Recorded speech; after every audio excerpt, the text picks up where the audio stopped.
क्या आप यकीन करेंगे कि भारत की दो सबसे महान गायिकाएं जो असल जिंदगी में बहनें थीं, उनके बीच एक ऐसी खामोश जंग चल रही थी जिसके बारे में कभी खुलकर बात नहीं हुई। एक आवाज जिसे सुरों की देवी कहा गया, हमने देखी है उन आँखों की महकती खुशबू, दूसरी जिसने हर नियम तोड़कर अपनी पहचान बनाई।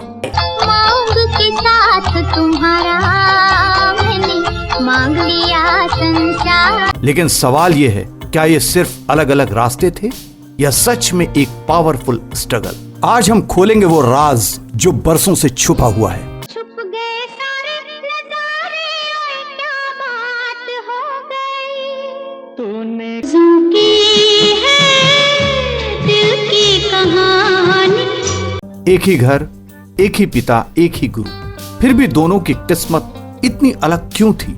जब उनके पिता का निधन हुआ तो एक 13 साल की लड़की ने पूरा परिवार संभाल लिया। वो थी लता मंगेशकर। तेरे कदमों पे सर अपना झुका कर हम भी देखेंगे। और दूसरी तरफ एक छोटी बहन जो अपनी पहचान के लिए तड़प रही थी, आशा भोसले। क्या कर डाला तूने, दिल तेरा हो गया, हंसी हंसी में जालिम। क्या ये राइवलरी यहीं से शुरू हो गई थी? 1950 का दशक, एक नई आवाज आई जो बाकी सबसे अलग थी, पतली, साफ और दिल को छू लेने वाली। अजीब दास्तां है, कहाँ शुरू कहाँ। धीरे धीरे हर बड़ा म्यूजिक डायरेक्टर सिर्फ एक नाम चाहता था, लता। उसी समय आशा भोसले को मिल रहे थे छोटे गाने, बी ग्रेड फिल्में और कभी कभी तो सिर्फ बैकग्राउंड वोकल्स।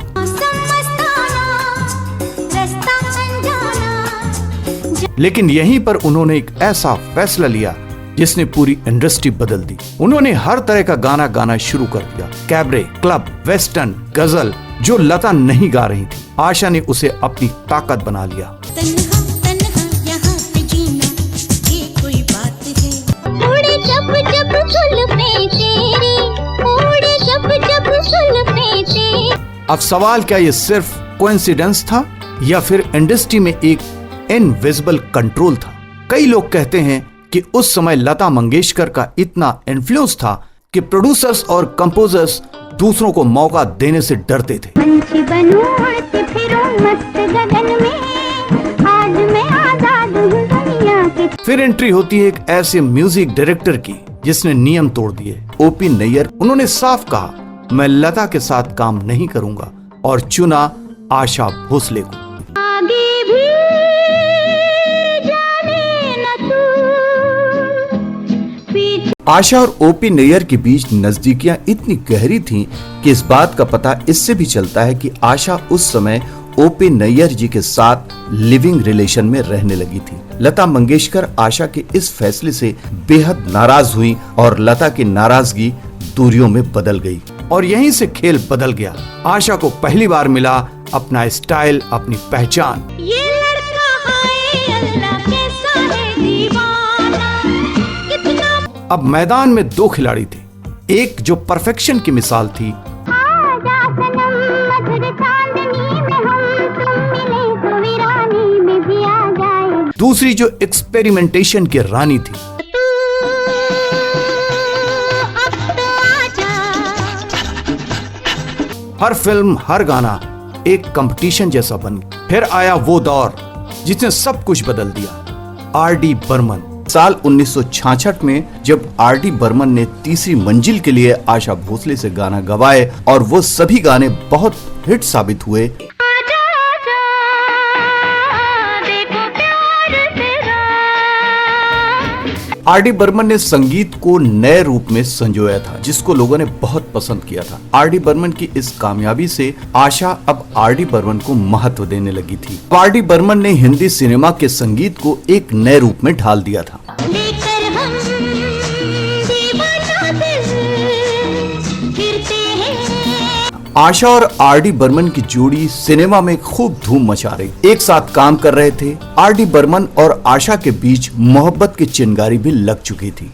मौसम प्यार का रंग बदलता लेकिन अभी आशा ओपी नैयर जी से अलग नहीं हुई थी। लेकिन आर.डी. बर्मन के साथ बढ़ती नजदीकियों ने ओपी नैयर और आशा के रिश्तों में दरार डालने का काम किया। आशा ओपी नैयर को छोड़ना नहीं चाहती थी, लेकिन एक दिन जब सब घर पर थे तो नैयर ने आशा की बेटी को न जाने किस बात पर जोरदार तमाचा मार दिया। आशा को कभी भी ये उम्मीद नहीं थी कि ओपी नैयर कुछ ऐसा कर देंगे। थप्पड़ आशा की बेटी के गाल पर पड़ा था, लेकिन इस थप्पड़ ने ओपी नैयर और आशा के बीच रिश्तों का अंत कर दिया। तुमसे बिछड़े हैं तो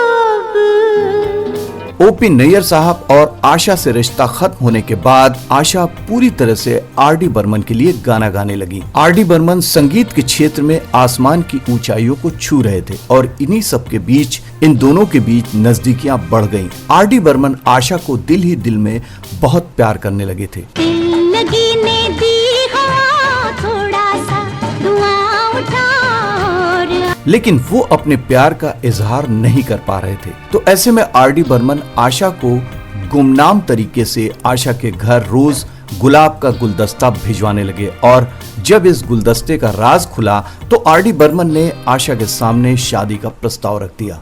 एक परदेसी मेरा दिल ले गया, जाते जाते मीठा मीठा।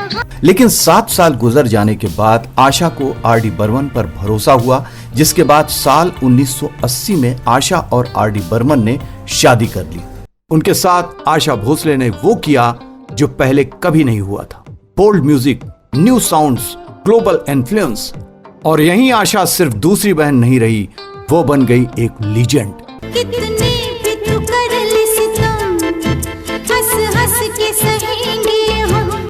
लेकिन इस पूरी सफलता के बीच एक चीज कभी ठीक नहीं हुई, उनका रिश्ता। उन्होंने कभी खुलकर एक दूसरे के बारे में कुछ भी नहीं कहा, लेकिन दूरी साफ दिखाई देती थी।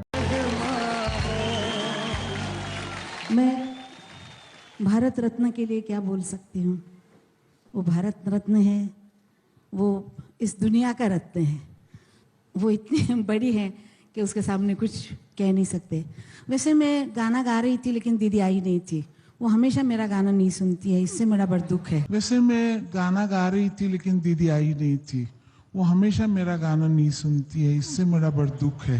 क्या ये राइवलरी थी या बस जिंदगी का खेल? शायद हम कभी पूरी सच्चाई नहीं जान पाएंगे, लेकिन एक बात पक्की है, अगर एक कंपटीशन नहीं होता तो हमें शायद इतना महान संगीत भी नहीं मिलता।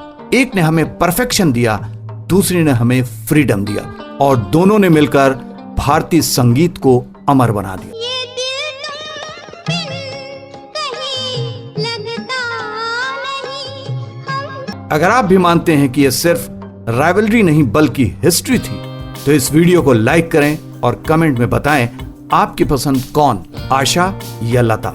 और ऐसी ही डीप अनटोल्ड स्टोरीज के लिए चैनल को सब्सक्राइब करना मत भूलिए। बहुत जल्द हम एक और महान हस्ती की जिंदगी को लेकर आपके सामने हाजिर होंगे। तब तक के लिए आप अपना ख्याल रखें और अपने परिवार का ख्याल रखें। सुरक्षित रहें। धन्यवाद।